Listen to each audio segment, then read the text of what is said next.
विश्वानि देव सवितर्दुरितानि परासुव यद्भद्रं तन्नयासुव। ओम शांति शांति शांति। नमस्ते। मन एव मनुष्याणां कारणं बंध मोक्षयोः।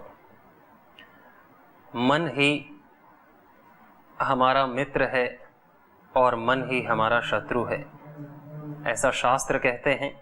गीता भी कहती है कि आत्मा ही हम स्वयं ही स्वयं के मित्र हैं और स्वयं ही हम स्वयं के शत्रु हैं। मनः एव सर्वम, सब कुछ मन का ही खेल है। यदि मन अच्छा महसूस कर रहा है तो परिस्थितियां हमें सब कुछ अनुकूल अनुभव होती हैं। यदि मन खराब है तो सब कुछ अच्छी चीज भी बुरी लगती है। खाना भी अच्छे से अच्छा खाने का मन नहीं करता, बुरा लगता है। मित्र भी लगता है कि हम किसी से बात ना करें, मित्र भी नहीं रुचते हैं। और कहीं बाहर घूमने जाने का मन भी नहीं करता। और मन यदि अच्छा है तो फिर तो हर जगह ही अच्छी लगती है। हम कहीं भी बैठे हों, कोई भी व्यक्ति से हम बात कर सकते हैं, सबसे बात करने का मन करता है। यदि कुछ मन को अच्छा लग गया, सबको बताने का मन करता है। मन में कोई भी गलत द्वेष भाव नहीं आता। यह मन की संतानें हैं, सुख और दुख। यह मन का खेल है, यह मन का संसार है। यह मन जैसा अनुभव करता है व्यक्ति वैसा ही हो जाता है। लेकिन यदि व्यक्ति अपने स्वभाव को अनुभव करे, अपने व्यक्तित्व को देखे कि मैं मन नहीं, मन में अनुकूलता प्रतीत हो या प्रतिकूलता प्रतीत हो, अच्छी घटना घटित हो या बुरे विचार मन में आए, इससे मैं सर्वथा भिन्न हूं।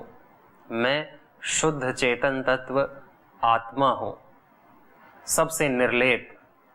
मैं केवल देखने वाला दृष्टा मात्र हूं, किसी भी विषय से एक नहीं हूं। जैसे सूर्य अलग है और सूर्य जिसको प्रकाशित करता है वो चीजें अलग हैं। जैसे दीपक अलग है और दीपक से जो चीज प्रकाशित होती है वो अलग है, वैसे ही ये सब कुछ आत्मा के प्रकाश से प्रकाशित हो रहा है। आत्मा देखने की शक्ति है, दृष्टि मात्र है। मन को भी वही देख रहा है। मन और हमारे स्वरूप में अर्थात आत्मा में बहुत दूरी है, भिन्नता है। प्रकृति से बना हुआ यह मन है, यह बुद्धि है, यह अहंकार है। और आत्मा सच्चिदानंद स्वरूप है, शिव स्वरूप है, परमात्मा स्वरूप है, चेतन स्वरूप है। इन दोनों में बहुत अंतर है, प्रकृति में और हमारे चेतन स्वरूप आत्मा में। इतना अंतर, जितना अंतर इस धरती और आकाश के बीच में है, इससे भी अनंत गुना अंतर प्रकृति और आत्मा में है। और मन प्रकृति का ही एक स्वरूप है। इस मन से अपने आप को एक मान लेना कि मन में सुख अनुभव हो रहा है तो मैं सुखी हूं, और मन में दुख अनुभव हो रहा है या नीरसता, बोर अनुभव हो रहा है तो मैं नीरस हूं, मैं दुखी हूं, मैं ये हूं, मैं वो हूं। अपने आप को मन के किसी भाव से जोड़ करके देखना बहुत बड़ी मूढ़ता है, अज्ञान है। इसी अज्ञान के कारण व्यक्ति अपने जीवन को सही ढंग से नहीं जी पाता, सही लक्ष्य को नहीं प्राप्त कर पाता, और बड़े से बड़े संकल्प को पाने में भी असमर्थ होता है, या पा करके भी वह सुख और आनंद और शांति का अनुभव नहीं कर पाता।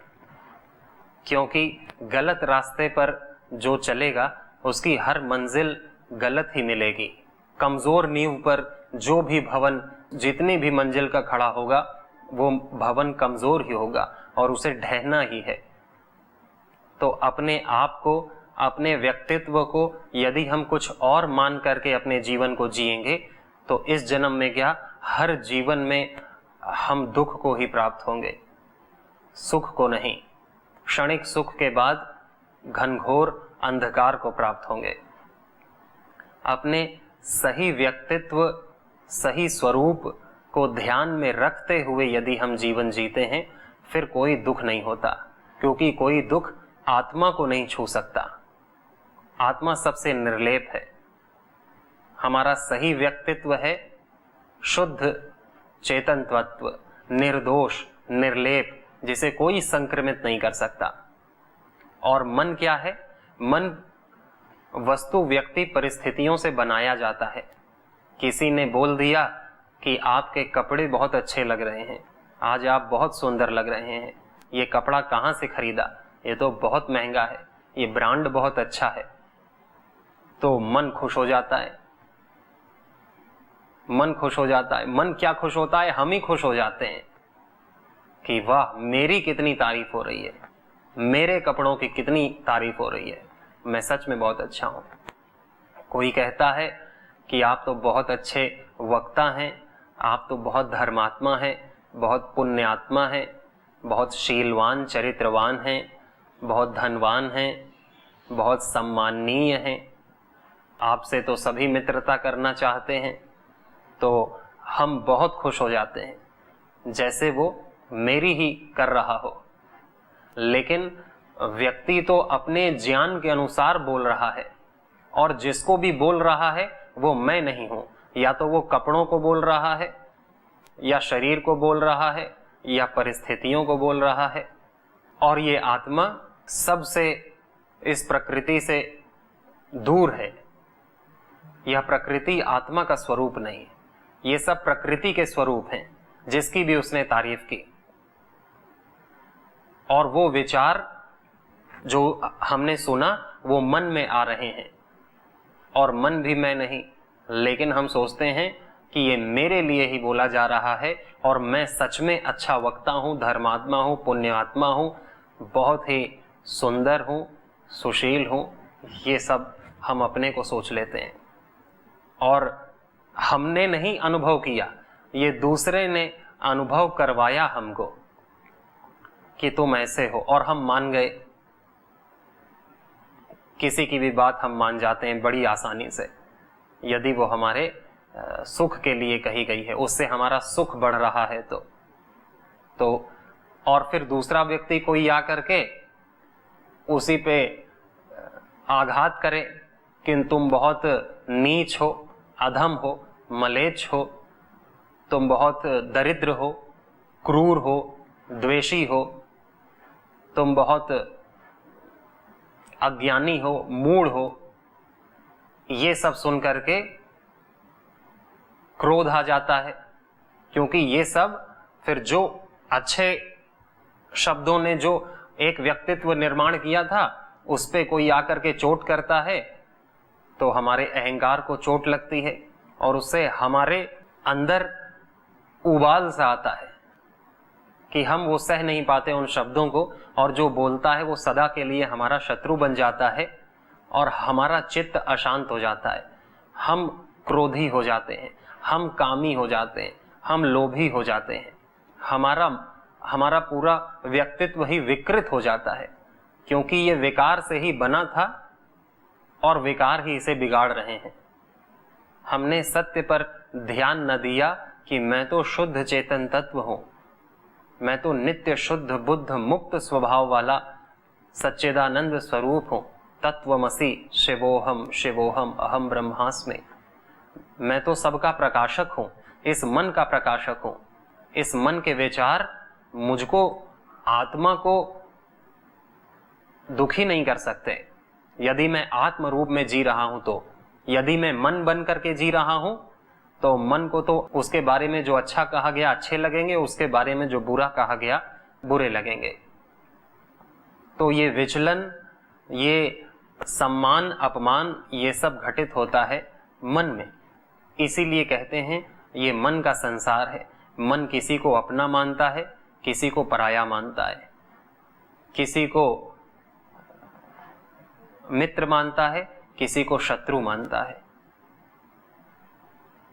मन के संसार में यदि हम मन के ही गुलाम हो गए तो मन हमको नचाता रहता है, कभी ऊपर कभी नीचे, और मन में ही खींचाताण में व्यक्ति परेशान हो जाता है, स्वयं को चंचल अनुभव करता है।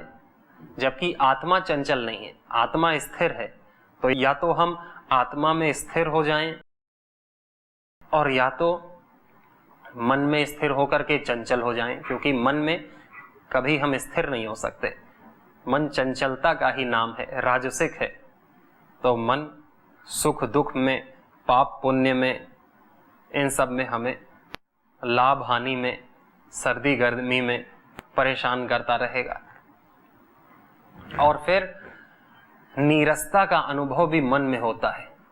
फिर हमारे को लगेगा कि बहुत नीरसता है, फिर अपने नीरसता को दूर करने के लिए हम रस ढूंढेंगे, और रस हमको पता नहीं कि आत्मा में है, परमात्मा में है। और फिर यही सारी वस्तुओं में, व्यक्तियों में, परिस्थितियों में, सत्ता, सम्मान, सुख और चीजों में व्यक्ति रस ढूंढता है। और फिर रस कुछ क्षणिक तो सुख मिलता है और फिर रस गायब, नीरसता। दिन में कई बार नीरसता आती है और फिर और उस नीरसता को दूर करने के लिए रस की खोज में हम भोगते रहते हैं। दिन भर और जीवन भर भोगते भोगते भोगने के संस्कार पड़ते हैं कि जैसे ही नीरसता आएगी हम कोई नया भोग भोगेंगे। जो भोग हम भोग चुके पुराने हो गए, उनको छोड़ करके हम नया भोगेंगे, नए संबंध बनाएंगे, नई चीजें खरीदेंगे, नए मॉडल खरीदेंगे, मोबाइल के, कार के, टीवी के, फ्रिज के, एसी के, कूलर के, वॉशिंग मशीन के, नए नए घर बनवाएंगे, नई नई जगह घर बनवाएंगे। क्योंकि मन को पुरानी चीज पसंद नहीं। मन तो प्रतिपल, मन कभी बूढ़ा नहीं होता, शरीर बूढ़ा हो जाता है, लेकिन मन सदा नया रहता है। मन को सदा नई चीज चाहिए। तो मन को नई चीज समर्पित करते करते, भोगते भोगते व्यक्ति बूढ़ा हो जाता है और मर भी जाता है। कितने जीवन व्यक्ति नष्ट कर देता है मन की नीरसता को मिटाने के लिए, और कितना दुख झेलता है मन के कारण से। और कहता है मैं दूसरों के कारण से दुखी हो रहा हूं कि उसने मुझे गलत बोला, और मैं दूसरों के कारण से जो सुखी होगा वो दूसरों के कारण से दुखी भी होगा। जो दूसरों के कारण से अमीर बनेगा वो दूसरों के कारण से गरीब भी बन सकता है। जो दूसरों के कारण से सम्मानित होगा वो दूसरों के कारण से अपमानित भी हो सकता है, क्योंकि उसको दूसरों ने बनाया है। और वो हमेशा दोष भी दूसरों को देता है गलत चीज के लिए। कहता है अमीर तो मैं स्वयं के पुरुषार्थ से, भाग्य से बना, स्वयं से, स्वयं की मेहनत से। सम्मानित तो मैं स्वयं की मेहनत से हुआ हूं, गुण तो मेरे स्वयं के हैं। ये सारा वैभव, ऐश्वर्य तो मेरा स्वयं के पुरुषार्थ का है, स्वयं की मेहनत का है।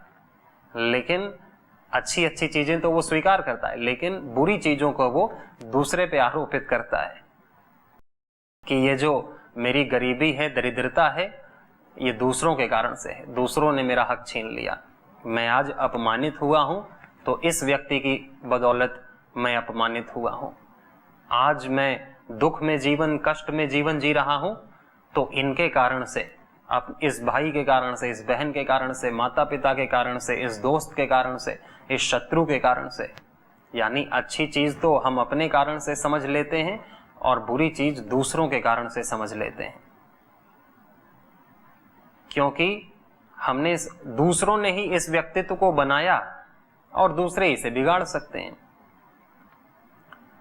इसलिए दूसरों पर हमारा जीवन निर्भर ना हो, हम आत्मनिर्भर बने, आत्मा पर निर्भर हो, अपने स्वरूप पर निर्भर हो, अपने व्यक्तित्व को पहचाने, अपने मूल व्यक्तित्व को, अपना सही मूल्यांकन करें कि मैं शुद्ध आत्मा हूं, चेतन आत्मा हूं, दृष्टा मात्र हूं, दृषि मात्र हूं, चिति शक्ति हूं, सच्चिदानंद स्वरूप शिवोहम हूं, जो सबको प्रकाशित कर रहा है, इस मन को भी। और यह आत्मा रस से भरा हुआ है, सदा नित निरंतर नया है। इसको स्थिर करने के लिए किसी की जरूरत नहीं, ये सदा से स्थिर है।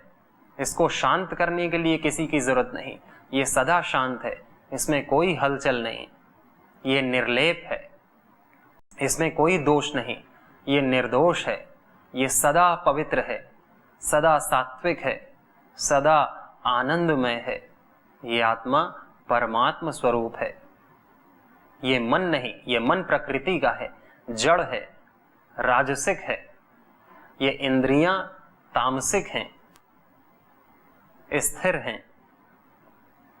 तो इनको तो रस की आवश्यकता पड़ेगी, लेकिन इनको रस कभी नहीं दिया जा सकता कि हम मन का स्वभाव बदल दें, कि हम इंद्रियों का स्वभाव बदल दें, कि जैसा मन चंचल है मन का स्वभाव बदल जाए, या मन रस मांगना बंद कर दे।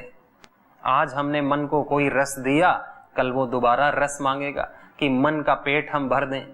ना तो इस शरीर का पेट भरता है कभी, ना इस मन का पेट भरता है कभी, ना इन आंखों का पेट भरता है देखने से, ना इन कानों का पेट भरता है सुनने से, ना इस जिह्वा का पेट भरता है रस चखने से, ना इस मुंह का पेट भरता है बोलने से।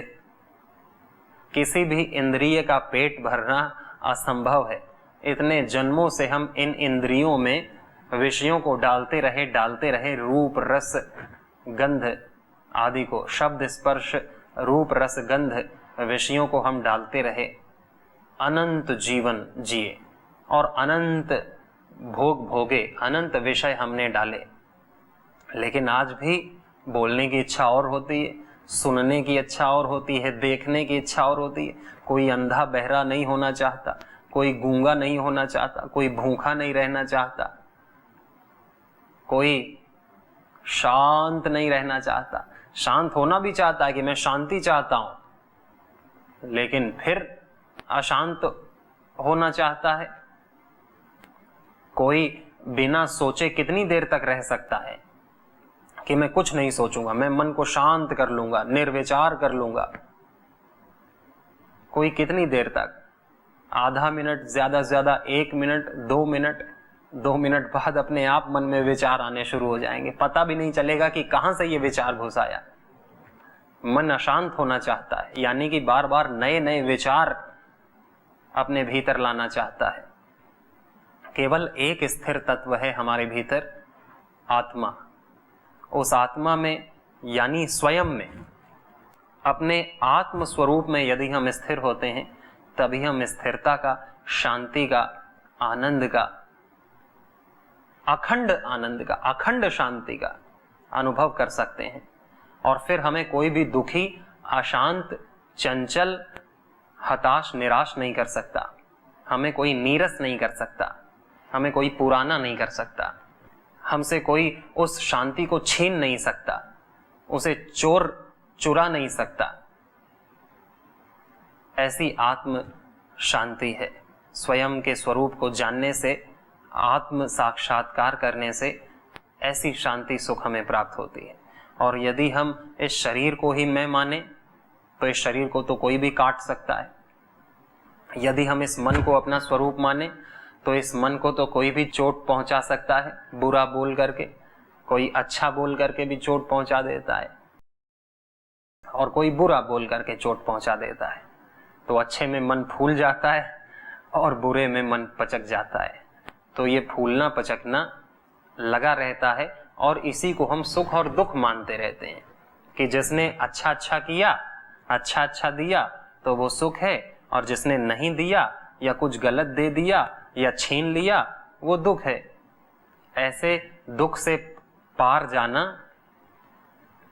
असंभव है व्यक्ति के लिए।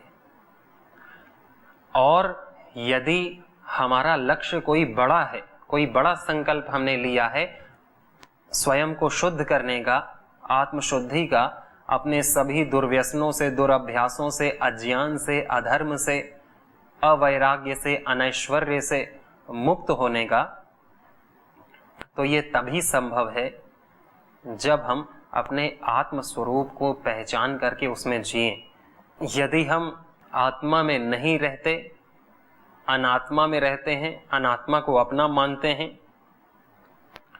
तो बड़े लक्ष्य, बड़े संकल्प की प्राप्ति नहीं हो सकती। हम कभी भी ऋषि, ब्रह्मवेत्ता, भक्त, ज्ञानी नहीं बन सकते। नहीं तो ज्ञानी बनने का अहंकार आ जाएगा, बहुत सारी पुस्तकें पढ़ने से, बहुत सत्संग सुनने से, बड़े गुरु बना लेने से, उनसे सुनने से और अहंकार प्राप्त होता है और दुख प्राप्त होता है। तो भगवान ने अपना ही स्वरूप, अपना ही अंश बना करके हम सबको भेजा है। ममैवांशो जीव लोके जीव भूता सनातनः मनः षष्ठानि इंद्रियाणि प्रकृति स्थानी कर्षते, कि तुम मेरे ही अंश हो।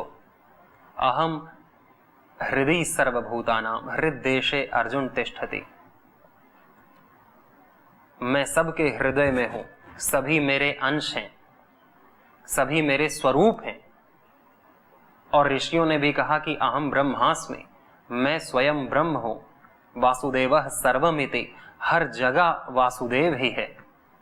वासुदेव यानी जो हर जगह वस रहा है, वस निवासे, जो हर जगह निवास कर रहा है, मैं वही वासुदेव हूं।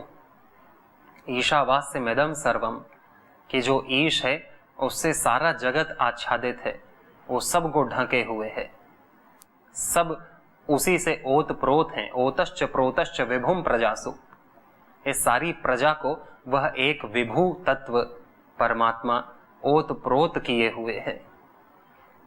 ये सब ऋषि भी कह रहे हैं, स्वयं भगवान भी कह रहे हैं गीता में। इसका स्वयं को जानना, अनुभव करना और इसी में, इसी चेतना में जीने से फिर हमारी दुख मुक्ति संभव होती है। फिर हमारी कष्टों से मुक्ति, हर प्रकार से, हर प्रकार की चीज जो हमें दुख देती है उन सब से मुक्ति संभव होती है।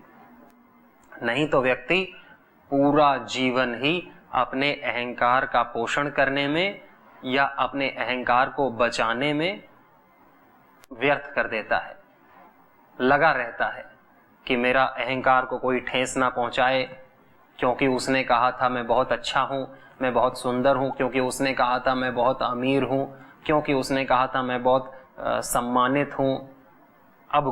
अब मेरे को लोगों ने कह दिया मैं ऐसा हूं, अब मेरे को कोई गलत नहीं कहना चाहिए। मेरे को कोई भी गलत कहेगा तो मैं टूट जाऊंगा, मैं लड़ जाऊंगा, मैं मर जाऊंगा। उस व्यक्तित्व की रक्षा करने के लिए मर जाऊंगा जो कभी मैं था ही नहीं, जो भ्रम था। तो इस भ्रम में हम ना जिए, हम ब्रह्म में जिए। दो ही तत्व है जीने के लिए, या तो व्यक्ति अपने ब्रह्म स्वरूप में जिए या तो अपने भ्रम स्वरूप में जिए। जो ये शरीर है ये तो भ्रम स्वरूप है, बचपन में कुछ और था, जवानी में कुछ और दिख रहा है, बुढ़ापे में कुछ और दिखेगा और बुढ़ापे के बाद कुछ और दिखेगा अगले जन्म में। ये बदलता है। और शरीर से जल्दी तो मन बदलता है। अभी कुछ सोच रहा है, अगले समय कुछ सोचेगा, अगले समय कुछ सोचेगा, हर पल मन बदलता है। शरीर को बदलने में तो फिर भी कुछ महीने, कुछ साल लगते हैं, लेकिन मन तो प्रति पल बदलता है। मैं बदलने वाला तत्व नहीं हूं, मैं एक रस हूं, मैं शुद्ध हूं, बुद्ध हूं, निर्लेप हूं दोषों से, दृष्टा हूं, चिति मात्र हूं, दृषि मात्र हूं, शुद्ध, पवित्र, निर्दोष, निष्कलंक, सूर्य जैसा प्रकाश वाला मैं हूं। इस सात्विकता में, इस प्रकाश में हम जीवन जिए, ये प्रकाश हमारा बना रहे, इसीलिए गुरु में, परमात्मा में, शास्त्र से हमारी मित्रता हो, हमारी प्रीति हो, इनके आलंबन में हम बने रहें। ओम एक श्रेष्ठ आलंबन है। एतद आलंबनम श्रेष्ठम एतद आलंबनम परम एतद आलंबनम ज्ञात्वा ब्रह्मलोके महीयते। सभी को बहुत शुभकामनाएं। इति ओम शांति शांति शांति।